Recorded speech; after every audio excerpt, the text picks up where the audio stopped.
Estou aqui com vocês para a gente falar sobre hematologia. Então a gente vai ter algumas aulas para a gente desvendar essa parte do conhecimento da área da saúde, da área de ciências biológicas, que é muito interessante. Então vamos lá. Nessa primeira aula, o que a gente vai ver? A gente vai ver o histórico da hematologia, né, dessa ciência, e algumas características gerais embutidas nessa área do conhecimento.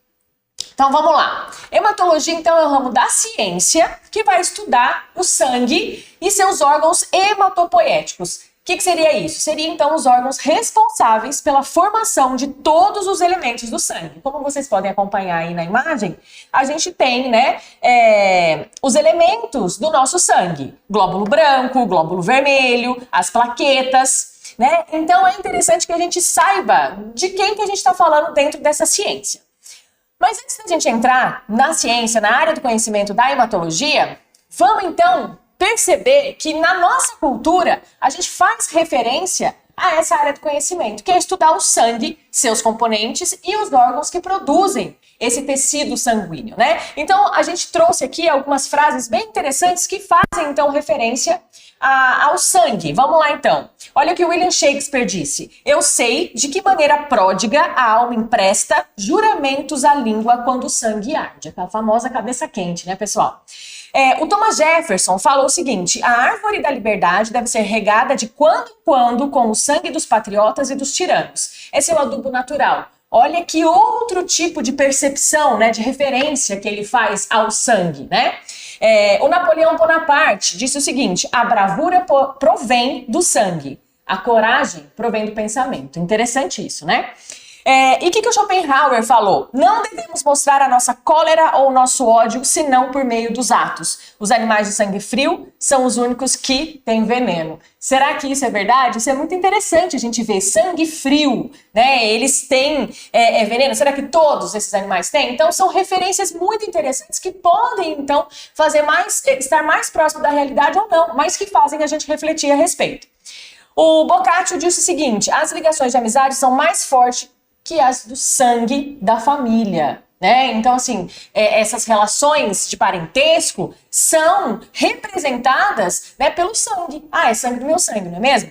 E o Bob Marley, o que ele disse? Quando eu lembro do estalar do chicote, meu sangue corre gelado. Lembro do navio de escravos quando brutalizavam a minha alma. Uma referência ao sangue que, sabidamente, né, aves e mamíferos, né, a gente que é endotérmico, junto com as aves, o sangue é quente, 36 graus. A gente vai ver aqui alguns dados sobre isso. Mas ele estava falando que nesse sofrimento, né, o sangue dele corria gelado. Interessante a gente pensar a respeito disso, né? O que o Marquês de Sade disse? Quando o ateísmo, quiser mártires, que o diga, o meu sangue está pronto.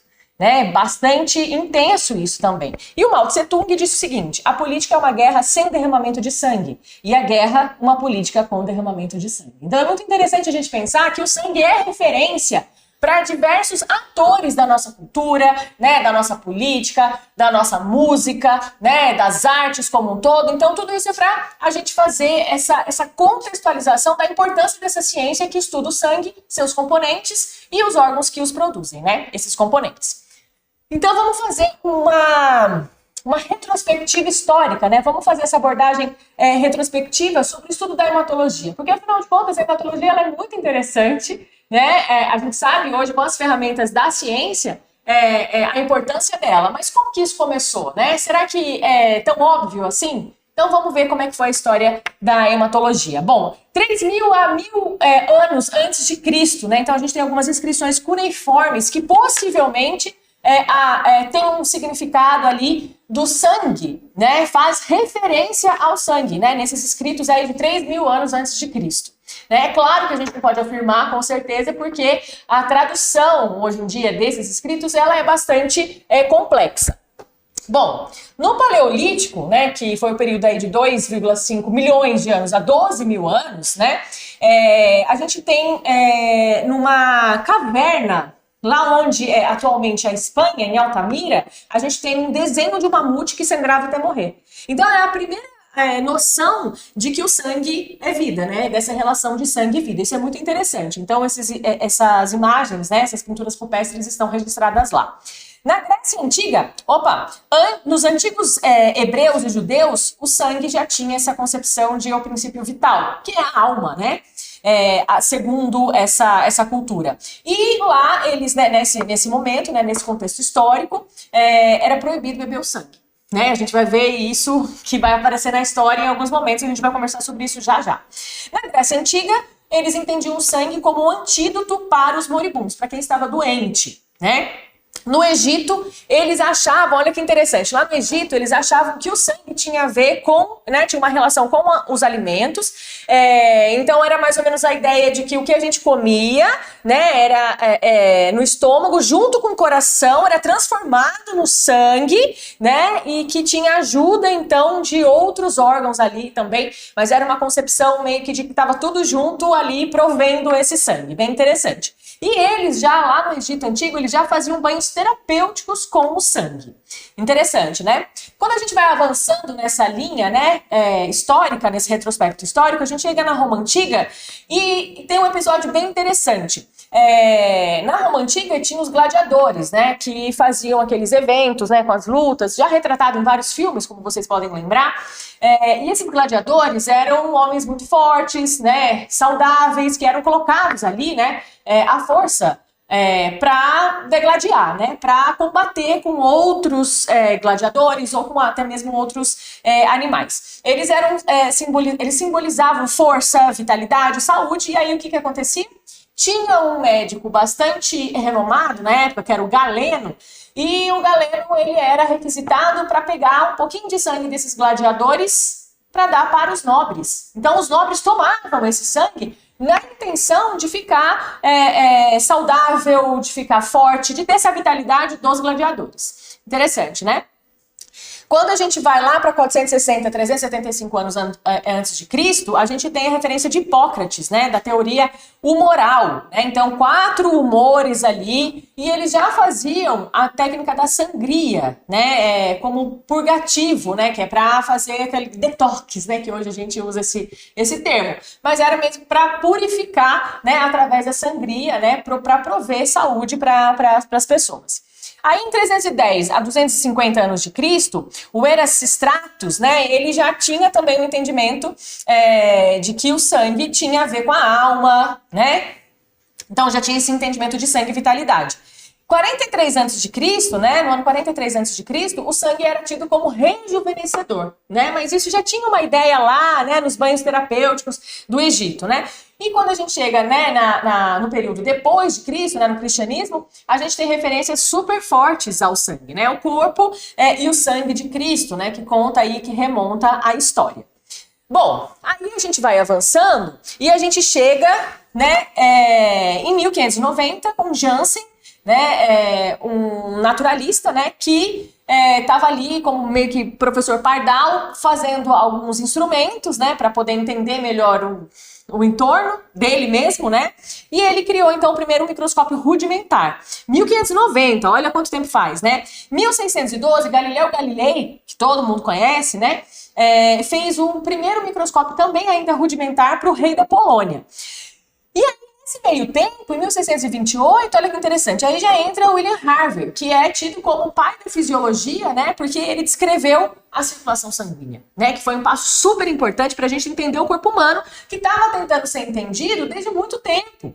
Só que as ferramentas ainda não eram as mais apropriadas para ter esse entendimento integral, né? E aí, depois que o William Harvey ele consegue descrever a circulação sanguínea, o Robert Hooke, em 1635, ele faz o quê? Aí ele faz o microscópio realmente fazendo interposição de lentes de aumento, né? O Robert Hooke, então, ele faz o primeiro microscópio com lentes de aumento. Aí a gente tem a teoria celular, né? A parte da teoria celular, que propõe que todos os seres vivos são feitos a partir de unidades estruturais chamadas de células, porque é nesse momento que se descobre a célula, né? Então olha que interessante, antes disso já tinha tido a ideia da circulação sanguínea pelo Harvey. Um pouco depois entra o microscópio, que faz a gente entender muito melhor a estruturação dos seres vivos, né? Seus componentes, seus órgãos, enfim, isso é muito interessante. Aí começa então os avanços para a gente entender os capilares sanguíneos, né, na França e na Inglaterra principalmente, 1649, 1661. A gente tem Dennis e o Lauer, né, fazendo a primeira transfusão sanguínea, mas com sangue de carneiro para humanos, né, e isso foi proibido por lei durante os próximos 150 anos, o que paralisou os avanços que poderiam acontecer, né, mas isso é parte da história, né, e aí em 15 de junho, né, a gente tem a primeira transfusão de sangue num ser humano, né, documentada ali pelo médico do rei Luís XV, né, a partir do sangue de um animal. Então aí a gente tem o registro disso na história. Então é bem interessante a gente saber que há muito tempo a humanidade quer entender o corpo humano e que ela encontrou meios para poder chegar a conclusões de acordo com o que tinha disponível de ferramentas, né, do entendimento, né, dos cientistas avançando e criando instrumentos para a gente compreender cada vez melhor o nosso corpo, né, através da exploração, né, da curiosidade, enfim. Aí a gente vai avançando com o microscópio, com o entendimento, né, da existência da circulação sanguínea, já estavam acontecendo algumas transfusões, então a gente tem ali os glóbulos vermelhos, né, sendo descritos pela primeira vez em 1678. Aí, já mais tarde, a gente tem a descoberta dos leucócitos, né, a descrição mesmo dessas células, né, desses glóbulos brancos, alguns fatores de coagulação também. Mais adiante, a gente tem, né, na publicação de um livro, em 1824, a gente tem já alguns conceitos aí de hematologia estabelecidos, como, por exemplo, a morte por hemorragia pode ser evitada por transfusão de sangue, que é uma premissa válida, né? E a gente sabe que isso acontece. Para transfusão no homem, apenas sangue de humano é adequado, porque eles faziam um monte de tentativa e erro. E muita gente morria nessa história. E eles tinham que entender o que estava causando aquela incompatibilidade que levava a óbito, né? Então, em 1824, ele já tinha essa conclusão.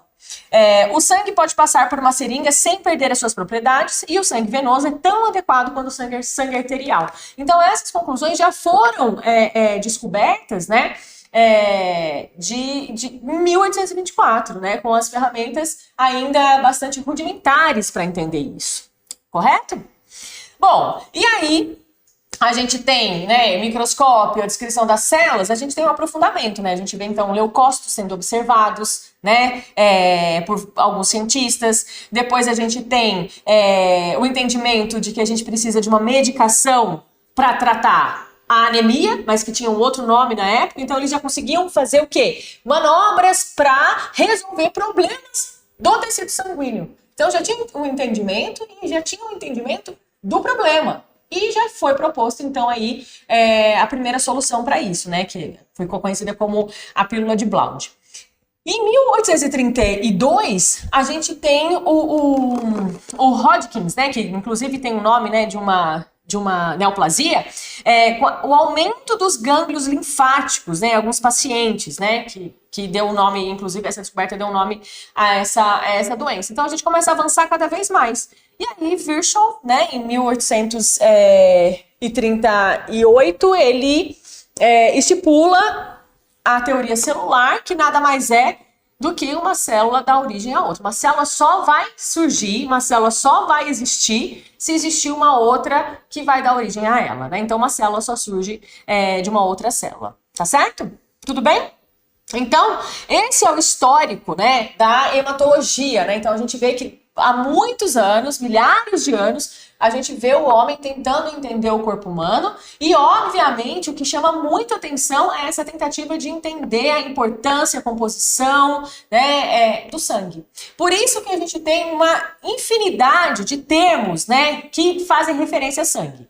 Sangue bom, sangue latino, laços de sangue, pacto de sangue. Não tem uma pessoa que não entenda essas referências como como referências de coisas profundas, intensas, fortes, né?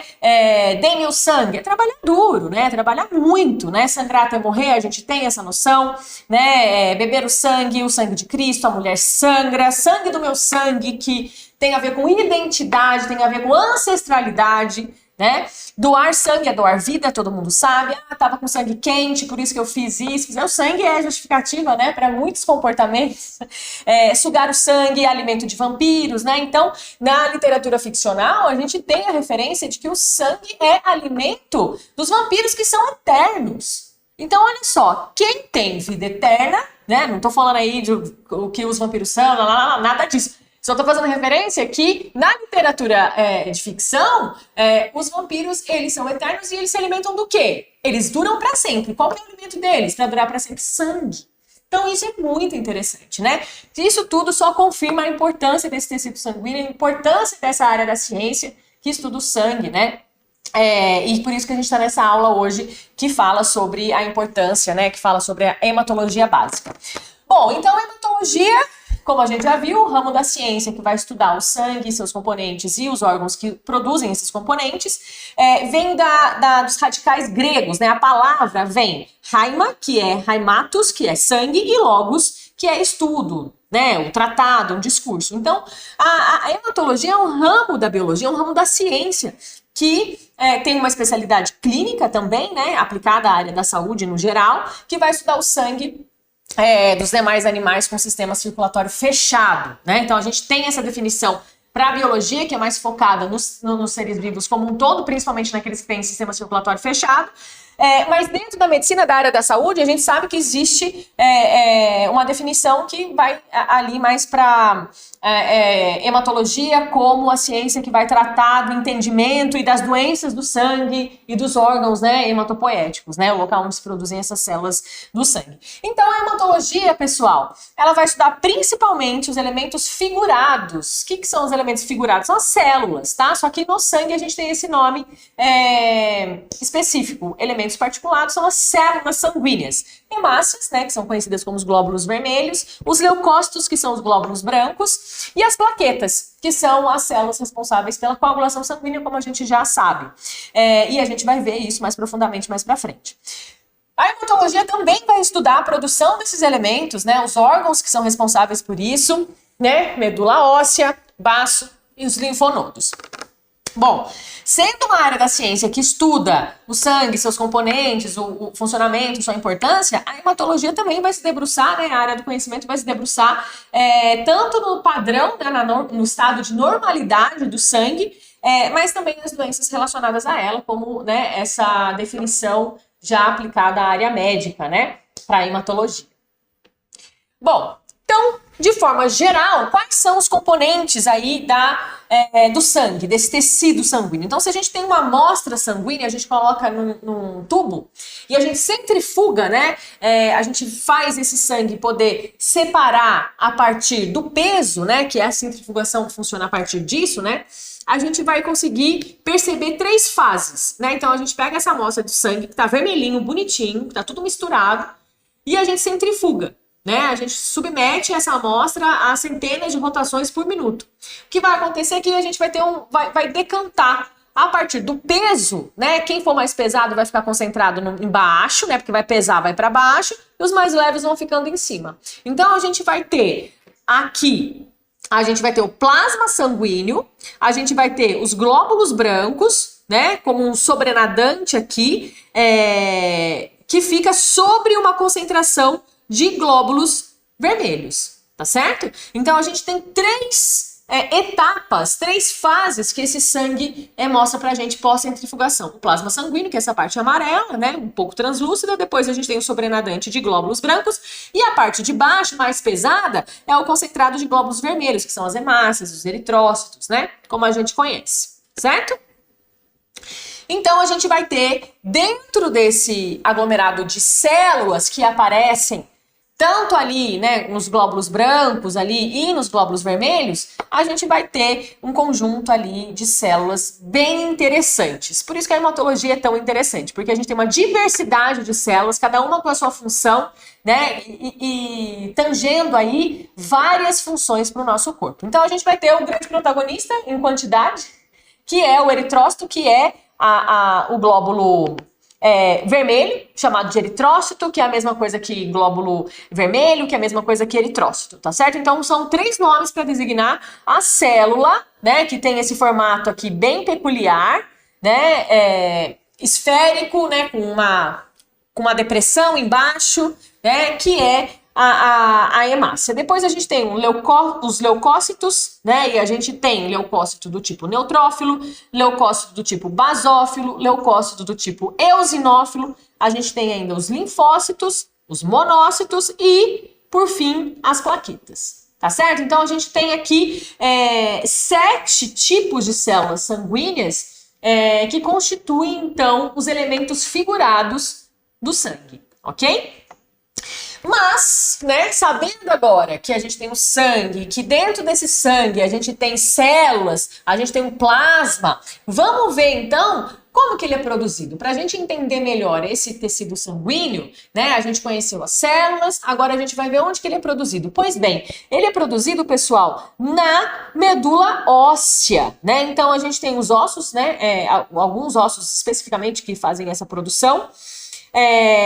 Dentro desse osso, a gente tem esse canal medular aqui, que é responsável, então, por manter uma série de células tronco, células mesenquimais, células totipotentes, né, que são células que ainda não estão diferenciadas, não têm uma função específica, mas podem se diferenciar. E é nesse estágio que essas células tronco, pluripotentes, totipotentes, células mesenquimais, elas vão então começar a receber estímulos metabólicos para se diferenciar nas células sanguíneas. Então, o protótipo das células sanguíneas, logo, o protótipo desse tecido sanguíneo está sob a responsabilidade, né? A produção desse tecido está sob a responsabilidade da medula, tá certo? Então, ali, a partir de uma célula tronco, uma célula indiferenciada, que a gente vai ter a diferenciação para plaquetas, para eosinófilos, para células linfóides, né? Então, para as hemácias. Então, é aqui que a gente vai ter essa produção do tecido sanguíneo. Então, quem faz isso é a medula óssea vermelha, que é encontrada dentro no interior dos ossos das costelas, das vértebras, do externo, dos ossos do crânio, né? No adulto, ainda fica ali próximo do fêmur, no úmero também. Então é bem interessante a gente saber que é dentro da estrutura óssea de alguns ossos específicos, como a gente acabou de ver, que a gente tem então a diferenciação ali de células, né? De glóbulos brancos, glóbulos vermelhos, plaquetas, né? Que é essa medula então que tem essas células que vão se diferenciar nas células sanguíneas. Mas olha que interessante, né? Então, a gente aprofunda um pouquinho mais aqui, porque esse é o objetivo de vocês, aprender, né? E a gente vai para o entendimento de que esse sangue ele começa a ser produzido durante o desenvolvimento embrionário, né? Então, quando a gente está ali, quando a gente observa o desenvolvimento embrionário, durante a vida intrauterina, como é que isso acontece? Não tem osso ainda, né? Então é por isso que é interessante a gente sempre aprender, mas como é que eu vou produzir o sangue do nenenzinho ali que está em desenvolvimento se não tem osso formado ainda? Pois olha que interessante. A partir então desse desenvolvimento embrionário, a gente sabe que é o saco vitelínico, essa estrutura aqui, que vai ser responsável então pela produção do sangue nesse embrião em desenvolvimento, né? Então a gente está falando que até o segundo mês é esse saco vitelínico aqui que vai produzir o nosso sangue. Depois o sangue começa a ser produzido no fígado, no baço, né? Do segundo ao 7º mês, porque a gente não tem uma estrutura óssea formada, né? Então, primeiro começa no saco vitelínico, depois vai para o fígado e para o baço, e progressivamente, a partir do desenvolvimento do tecido cartilaginoso, né? Da diferenciação de tecido cartilaginoso para tecido ósseo, que a gente sabe que acontece, né? Durante o desenvolvimento embrionário, aí progressivamente a medula óssea começa, então, a ser o principal órgão produtor das células do sangue ali já entre o 5º mês de gestação. Depois que a gente nasce, aí a medula óssea protagoniza, né, essa função, passa a ser o único local para a produção dessas células sanguíneas, né? Em criança, né, esse sangue vai acontecer praticamente em todos os ossos, né, na medula óssea de todos os ossos. Já nos adultos, isso vai acontecer principalmente no externo, como eu falei para vocês, na bacia, nas costelas e nas vértebras, tá certo? Então, quando a gente é criança, praticamente todos os ossos têm essa função de produzir o tecido sanguíneo. Quando a gente é adulto, fica restrito a alguns ossos, como a gente acabou de ver, ok? Bom, e como então que é o processo de produção dessas células sanguíneas? Principalmente a parte da hemácia, né? Que a partir do entendimento da diferenciação da hemácia, a gente vê que é uma sequência de eventos que também são muito parecidos com a diferenciação das outras células. Então, primeiro, esse processo se chama eritropoese ou hemocitopoese, tá certo? Que acontece, como a gente já acabou de aprender, dentro da medula óssea vermelha, que é dentro dos ossos, né? E o que vai acontecer? Lembra que eu falei para vocês que lá, dentro dessa estrutura da medula óssea, existem células indiferenciadas, que são as células pluripotentes, totipotentes, células mesenquimais? Pois bem, são essas células tronco hemocitopoéticas, são os precursores, é como se fossem os protótipos dessas células, né? Que aí vão passar por sinalizações, vão receber sinalizações metabólicas específicas, que vai então fazer a primeira diferenciação para pró-eritroblasto. Pró-eritroblasto. Então, é uma fase que antecede, né? Então, é a primeira etapa de diferenciação. Não é uma hemácia ainda, não é um eritrócito, mas já está encaminhando para ser. Então, a gente tem a primeira diferenciação para pró-eritroblasto. Aí, a segunda etapa, depois dessa diferenciação, a gente tem a produção da hemoglobina, que a gente está falando da produção de hemácia. A gente vai ver daqui a pouco que a hemácia ela é uma célula super peculiar porque ela tem a hemoglobina dentro dela. Então, durante essa diferenciação, durante essa hemocitopoese, a gente tem o pró-eritroblasto e depois uma diferenciação para eritroblasto já com a produção de hemoglobina. Então, eu só posso chamar de eritroblasto a partir do momento que eu já tenho hemoglobina dentro. Pró-eritroblasto, eu não posso chamar de eritroblasto porque ainda não tem hemoglobina. Uma vez que a hemoglobina se formou ali, né, e aquela célula já amadureceu, já produziu as proteínas necessárias, o núcleo é expulso. Então não é que a hemácia, ela nunca teve núcleo. Ela teve um núcleo que foi muito útil para produzir hemoglobina, para fazer toda a parte do ciclo celular, mas a partir do momento que a hemoglobina é formada, o núcleo é expulso, né? E forma um reticulócito que vai ficar também compondo ali o tecido sanguíneo. Esse eritrócito maduro, então, o eritrócito maduro significa já tenho a hemoglobina e o núcleo já saiu, já foi expulso. Então, eu tenho um eritrócito maduro que sai da medula e vai ganhar a circulação sanguínea. Como a gente vê aqui na imagem, então a gente tem o núcleo, né, de uma célula hemocitopoética aqui, depois a gente tem a expulsão desse núcleo, a eliminação desse núcleo, né, porque eu já tenho a hemoglobina lá dentro, e aí então eu tenho a maturação, né, a finalização dessa célula, uma vez que o núcleo foi embora, uma vez que a hemoglobina está lá dentro, aí eu posso chamar de eritrócito, né, de hemácia, ok? Bom, então a gente acabou de falar que existe essa medula óssea vermelha que produz, né, essas células sanguíneas, mas a gente tem a tal da medula óssea amarela. E olha que interessante, a gente tem que falar sobre isso. Conforme a gente vai crescendo, né, a gente vai virando adulto, essa medula tá produzindo sangue ali, beleza, mas ela já trabalhou muito no desenvolvimento embrionário, né, a partir do 5º mês a gente já sabe que ela já começa a produzir. Durante a infância, todos os ossos ali estão nesse trabalho de produzir tecido sanguíneo, de produzir o sangue, e conforme a gente vai envelhecendo, a gente vai tendo uma desaceleração desse ritmo de produção de sangue. Então, o que vai acontecer? A gente vai ter uma parte da medula óssea vermelha passando a acumular gordura, né? Vai começar a parar de trabalhar tão intensamente, né? E vai se transformar na medula óssea amarela. Então, como é que é essa medula óssea amarela? Ela foi um dia a medula óssea vermelha, ela já trabalhou bastante, mas agora ela está diminuindo esse ritmo, né? Então, ela é encontrada na cavidade dos grandes ossos, né? A medula ali, né, que é amarela, por quê? Por conta desse tecido adiposo, desse acúmulo de gordura. Então, o que a gente vai ter lá são células adiposas, né, que são células que acumulam lipídio dentro delas, e algumas células aí mesenquimais ali que podem produzir, né, algumas poucas células sanguíneas primitivas, que são aquelas células mesenquimais, que são aquelas células totipotentes que podem aí se diferenciar na necessidade, né, dessa produção de tecido sanguíneo. Então, aqui a imagem mostra pra gente justamente essa medula amarela, que é um acúmulo de gordura, onde a medula vermelha já trabalhou bastante, produzindo bastante sangue, ok? Tudo bem? Então, a gente tem essa diferenciação. Bom, agregado, né, fazendo parte desse estudo, né, de hematologia, a gente tem um tecido linfático também. E por que a gente fala de tecido linfático quando a gente fala de hematologia? Porque o tecido linfático é um sistema que permite, então, a drenagem do sistema venoso, né? Que tem a ver com a circulação sanguínea, né? Então, esse tecido linfático ele vai garantir o retorno dos fluidos, né, dos tecidos, né, que está circulando ali.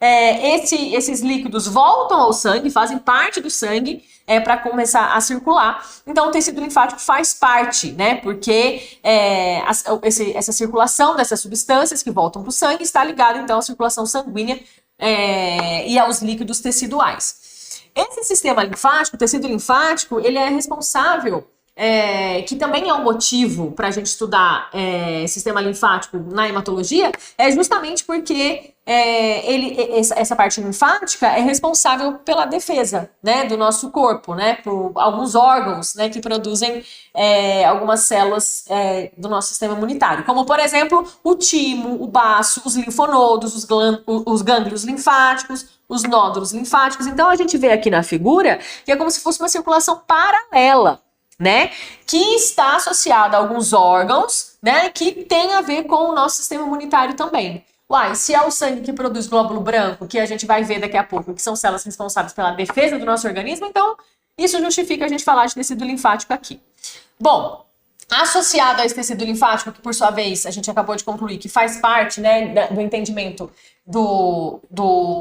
da hematologia, a gente tem o timo. O timo, ele faz o quê? Ele tem uma função protetora, ele produz anticorpos, é uma produção complementar de anticorpos, ele é responsável também pela produção de alguns hormônios, né, estimula alguns órgãos linfáticos, onde a gente tem a produção de linfócitos T, a diferenciação desses linfócitos T, então o timo está associado ao sistema linfático e ao sistema circulatório também.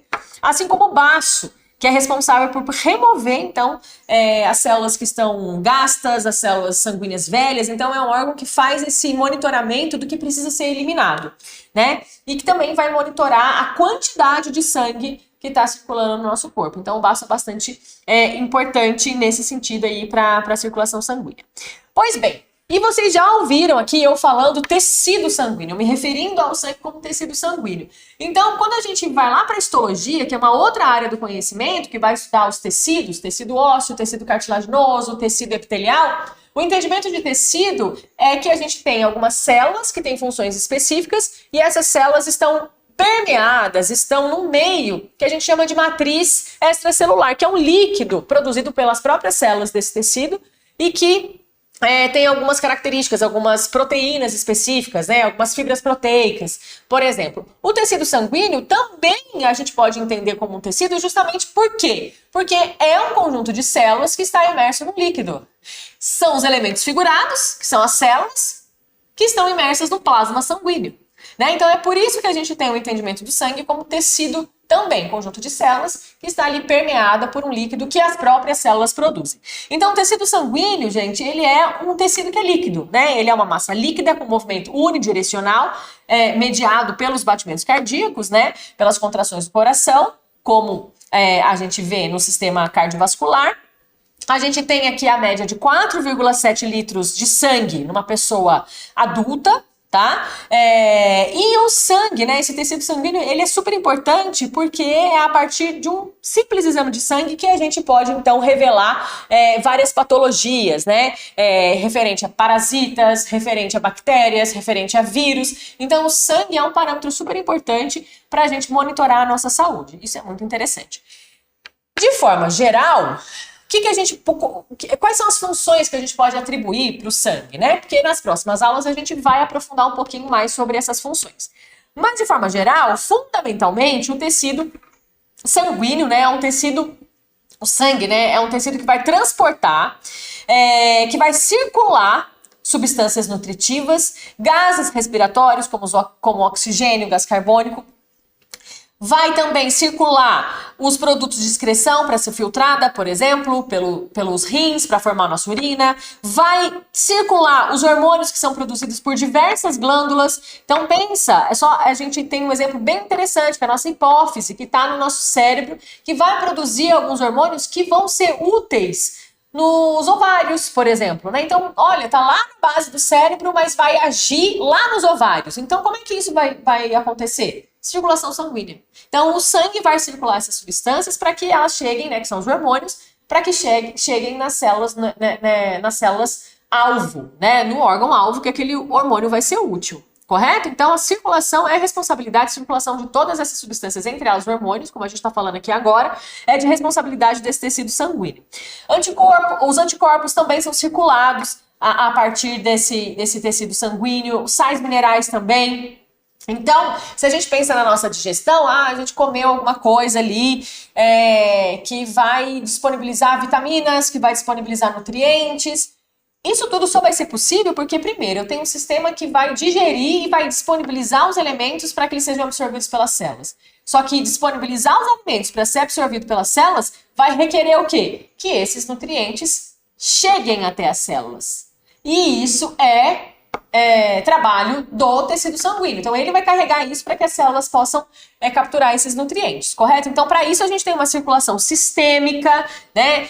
A gente tem a pequena circulação, a grande circulação, como vocês aprendem, né? E buscam em sistema circulatório essas informações, que está atrelado, então, a uma bomba propulsora, né? Que é o coração, que vai, então, receber o sangue que vem do nosso corpo, né, que está circulando com as excretas nitrogenadas, com o CO2, com tudo ali que é produto do nosso metabolismo, vai voltar pro coração, né? Então, tá vindo do nosso corpo, vai pro coração e vai ser bombeado para os pulmões para poder fazer essa troca, e depois dos pulmões volta, então, pro coração para ser bombeado pro restante do corpo. A gente tem a diferença de sangue venoso e sangue arterial, né, com diferenças macroscópicas da cor, por exemplo. Então, olhando a cor do sangue venoso, a gente vê que é um sangue mais opaco, né, um vermelho mais escuro, né, ele é pobre em oxigênio, ele é rico em CO2, para fins didáticos, o sangue venoso é representado com a cor azul. Já o sangue arterial, né, então venoso está nas veias e o sangue arterial está nas artérias, ele vai ser um pouco diferente, ele vai ter um vermelho brilhante, né, ele vai ter um vermelho vivo, ele vai ser rico em oxigênio, vai ser pobre em CO2 e ele é didaticamente representado com a cor vermelha. Então a gente tem essa diferença. Existe um único caminho, né? O sangue venoso se transforma em sangue arterial, o sangue arterial se transforma em sangue venoso. Para isso que a gente tem um entendimento da hematose celular, da respiração celular, enfim, que são áreas de conhecimento que estão atreladas à hematologia, por isso que a hematologia é tão interessante, né? Em que a gente aprende esses conceitos. Bom, sob o ponto de vista das características gerais, a gente vai ter, então, a partir de uma gota de sangue, que a gente esparrama uma gota de sangue numa lâmina histológica, né, numa lâmina de microscopia, a gente vai conseguir fazer um procedimento, e a gente vai ter uma aula para falar sobre isso, né, sobre essa técnica de extensão sanguínea, que é bem interessante, que a partir dela a gente tem um diagnóstico de algumas alterações hematológicas. Quando a gente coloca essa gota nessa lâmina, a gente espalha essa gota sobre essa lâmina, a gente vai formar uma fina película, que a gente chama de esfregaço, e a gente vai ter uma cor ligeiramente amarelada. Então, quando a gente coloca uma gota e a gente passa, né, faz essa gota deslizar sobre essa superfície da lâmina, a gente vê que a gente fica com uma coloração meio amarelada, né? Então, isso é bem interessante. Então, a gente vai entender nas próximas aulas por que isso acontece, a gente vai entender nas próximas aulas as características dessas células sanguíneas de fato, para que a gente possa aprofundar, então, no conhecimento da hematologia, correto? Então, recapitulando com vocês aqui agora, a gente falou do histórico da hematologia nessa aula, e a gente falou sobre algumas características gerais do sangue, de quem produz esse sangue, dos órgãos que estão associados a esse tecido sanguíneo, né? E agora a gente vai aprofundar. Lembrando que a gente falou sobre alguns termos da nossa cultura, né, da nossa arte, da nossa música, que fazem referência ao sangue, para a gente começar a entender a intensidade, a importância dessa área do conhecimento científico, né, que é utilizado, inclusive, como referência para a nossa cultura geral. Então, na próxima aula, a gente vai começar esse aprofundamento e eu vejo vocês daqui a pouco.